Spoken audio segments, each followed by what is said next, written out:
تیسرے سال اس سے زیادہ، پھر بتدریج ان کو روزوں کا عادی بنایا جائے، پھر جب وہ باقاعدہ بالغ ہو جائیں گے،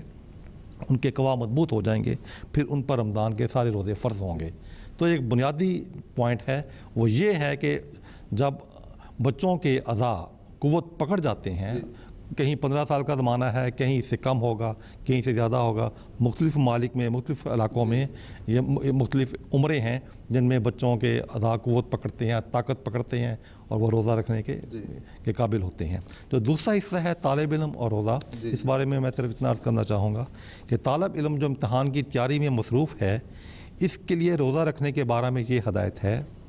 کہ روزہ رکھنے کی وجہ سے روز مرہ کے مصروفیات کو ترک کرنے کا ہمیں حکم نہیں دیا گیا۔ شریعت نے حکم نہیں دیا کہ ہم سارے کام چھوڑ دیں روزے کی خاطر۔ روز مرہ کی مصروفیات اسی طرح جاری رہتی ہیں جیسے روزے سے پہلے جاری رہتی ہیں۔ اس لیے روز مرہ کے کام کی وجہ سے اگر ایک انسان کے لیے روزہ ناقابل برداشت ہے تو وہ مریض کے حکم میں آتا ہے، لیکن اس بارے میں کلیتاً اپنے اقدام کا خود ذمہ دار ہوگا۔ اس کی نیت اور اس کی حالت کے مطابق اللہ تعالیٰ سے سلوک کرے گا۔ گویا اپنے حالات کے بارے میں فیصلہ دینے میں انسان آپ مفتی ہے۔ تو طالب علم بہتر جانتا ہے کہ آیا میں روزہ رکھ کر پڑھائی کر کے امتحان دے سکتا ہوں، اپنا کام کاج میں جو بھی میرے سپورٹ میں نے پڑھنا ہے وہ پڑھ سکتا ہوں، یا اگر میں روزہ رکھ کے پڑھوں تو میں کامیاب نہیں ہو سکوں گا، پڑھائی نہیں کر سکوں گا۔ وہ خود بہتر جانتا ہے، اس نے اللہ تعالیٰ کو اپنے جو بھی اس کی نیت اس کے مطابق اللہ تعالیٰ کو جواب دینا ہے۔ اس لیے یہ اس پر ہے کہ وہ روزہ رکھ سکتا ہے تو اسے اجازت ہے رکھے، لیکن اگر اس سے مشکل ہے تو پھر وہ ایک بیمار کے زمرے میں کیٹیگری میں آتا ہے۔ جب اس کے امتحان گزر جائیں اس کے بعد پھر وہ اپنے گنتی پوری کر لے۔ جزاک اللہ، بہت شکریہ۔ ناظرین، ہم جیسا کہ میں نے عرض کی کہ ہمارے دوسرے مہمان مکرم محترم مولانا مبشر احمد صاحب کاہلوں ہمارے ساتھ ٹیلی فون لائن پر اس میں شریک گفتگو ہیں۔ تو مکرم محترم مولانا مبشر احمد صاحب کاہلوں سے میں یہ دریافت کرنا چاہتا ہوں کہ مول صاحب، روزے میں خاص طور پہ قرآن کریم نے بیمار اور مسافر کے لیے یہ ہدایت فرمائی ہے کہ وہ اگر رمضان میں وہ بیمار ہو جاتے ہیں یا وہ سفر پہ جانا پڑتا ہے تو وہ روزہ نہیں رکھیں گے بلکہ بعد میں اس کی گنتی پوری کریں گے۔ اس بارے میں ہم چاہتے ہیں کچھ تفصیل ہمارے ناظرین کے لیے آپ بیان کریں، اور خاص طور پہ اس حوالے سے بھی کہ بعض لوگ کہتے ہیں کہ آج کل کے جو سفر ہیں وہ ان میں بہت ساری سہولتیں ہو گئی ہیں، تو کیا ان سہولتوں کی وجہ سے کوئی اس قرآن کریم کے ان احکامات میں کوئی فرق پڑے گا، یا ہم اسی طرح اس کو فالو کریں گے جس طرح کہ حضور صلی اللہ علیہ وسلم نے ہمیں بتایا ہے؟ بات یہ ہے کہ یہ خیال کہ آج کل سفر میں بڑی سہولتیں ہیں، اس لیے آج کے سفر پر سفر کے احکام جو شریعت نے بیان فرمائے وہ لاگو نہیں ہوتے، اس لیے دوران سفر روزہ رکھنے میں کوئی حرج نہیں۔ جی، یہ خیال بڑا ہی خطرناک ہے، کیونکہ اگر تو شریعت نعوذ باللہ کسی انسان نے بنائی ہے اپنی عقل سے تجویز کر کے، اپنے دماغ سے سوچ سمجھ کر، تو پھر تو یہ رائے قابل قبول ہو سکتی ہے کہ جس انسان نے شریعت بنائی اسے آئندہ کے مستقبل کے حالات اور سفر کی ترقیات اور سفر کی سہولیات کا علم نہیں تھا۔ جی، لیکن اگر شریعت خدا نے بیان فرمائی ہے اور خدا نے یہ حکم دیا کہ مریض اور مسافر روزہ نہ رکھیں، تو خدا عالم الغیب ہے، جی، اسے آئندہ کے بارے میں مکمل علم تھا اور ہے کہ آئندہ کیسی کیسی سواریاں ایجاد ہوں گی، سفر میں کیسی کیسی سہولتیں پیدا ہوں گی۔ تو اس نے ان تمام باتوں کا علم ہونے کے باوجود کہیں بھی یہ نہیں فرمایا کہ جب سہولتوں والی سواریاں ایجاد ہو جائیں، سفر میں آسانیاں پیدا ہو جائیں تو پھر مسافر روزے رکھا کرے، بلکہ فرمایا کہ مسافر روزہ نہ رکھیں۔ لیکن ایک اور پہلو سے اس بات پہ غور کیا جائے کہ جب قرآن کریم کا نزول ہوا تو اس وقت بھی ہر انسان کے سفر کی کیفیت مختلف ہوا کرتی تھی۔ بعض لوگوں کو دوران سفر مشکل پیش آتی تھی، بعض لوگوں کو دوران سفر مشکل پیش نہیں آتی تھی، بلکہ وہ سہولت کے ساتھ سفر کرتے تھے۔ جی، مثلا پرانے زمانے میں بعض